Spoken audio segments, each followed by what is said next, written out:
Hey folks, it's Mike Anti with Sailfish Solar. So a lot of times we get phone calls saying, "Hey, my power bill's more than I thought it was going to be, and why is that?"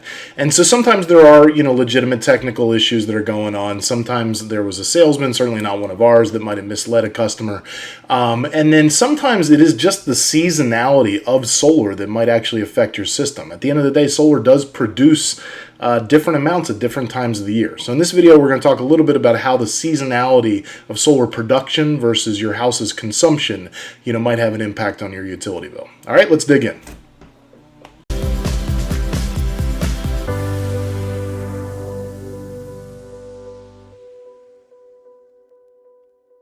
So today we're going to talk about the seasonality of solar, the seasonality of solar production versus the consumption that you would see in a typical house here in the state of Florida. This doesn't take into account any sort of major heating needs. Typically, heating a house is not a big thing, certainly not in South Florida, a little bit so in North Florida. So if you don't have natural gas for your heating and you do actually use a heater, it's possible that your winter months are going to have a higher curve than what you would see here. Also, in particular, if you have a pool heater, it's very possible that your demand, your consumption during the winter months is going to be considerably higher than what we're going to see on this curve. But for the most part, this particular video is geared towards a typical house that's not running a lot of heat during the winter and it's not running a heat pump for their pool.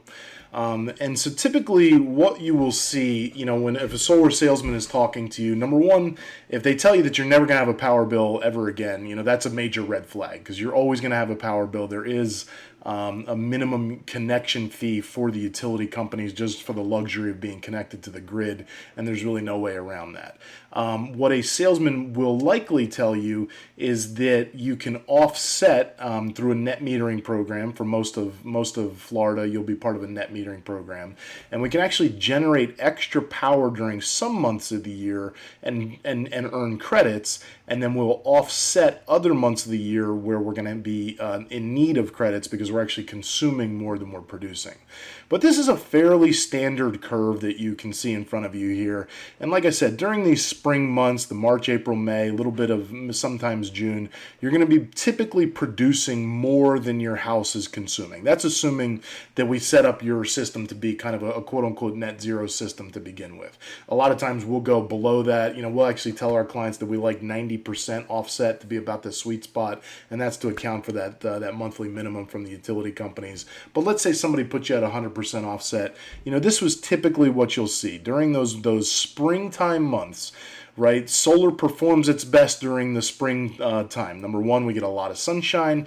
Number two, it's relatively cool outside, and so those panels can perform to their optimum level of performance.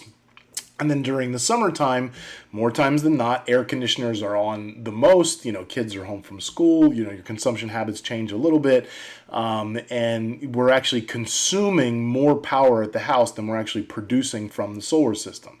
And so, like I said, we're going to generate a little bit of extra credit here, and we'll typically carry it over into these months. Obviously, during your September, October, November, this is where a lot of times you'll either break even, or again, we might have a heat pump or something that's really using power during the winter time. It's not as sunny as it is during the spring and the summer, so our solar system is going to be producing less. So that's that yellow line right there. You see it's kind of dipping down a little bit during the winter, during the solstice when we don't have a lot of sun, and then it starts to pick back up as you get into the beginning of the year and into that springtime. So a lot of times when we get calls from concerned clients, they usually happen right around this time of the year. And the reason they have happen here is because usually these extra credits that were generated during the spring are kind of chewed up during this hot, heavy time of the summer.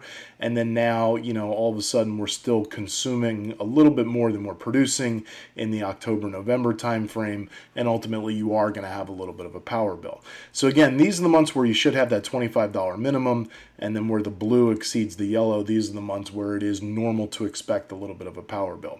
Our sales folks at Sailfish Solar, they really should never tell you that you're going to always have a $0 power bill unless we, way oversize that system, which is something we typically don't recommend, but there are times that call for it, and you might be one of those cases. So in a nutshell, that's how seasonality works. You're never going to have just that minimum power bill. It is going to come and go. There are months that you produce more, and there are months that you consume more. And more times than not, your consumption pattern and your production pattern will pretty much follow these curves that we have here on this screen. All right, so that's it for now, and that's kind of the seasonality of solar production as it relates to consumption at houses here and even businesses here in the state of Florida. All right, thanks for stopping by.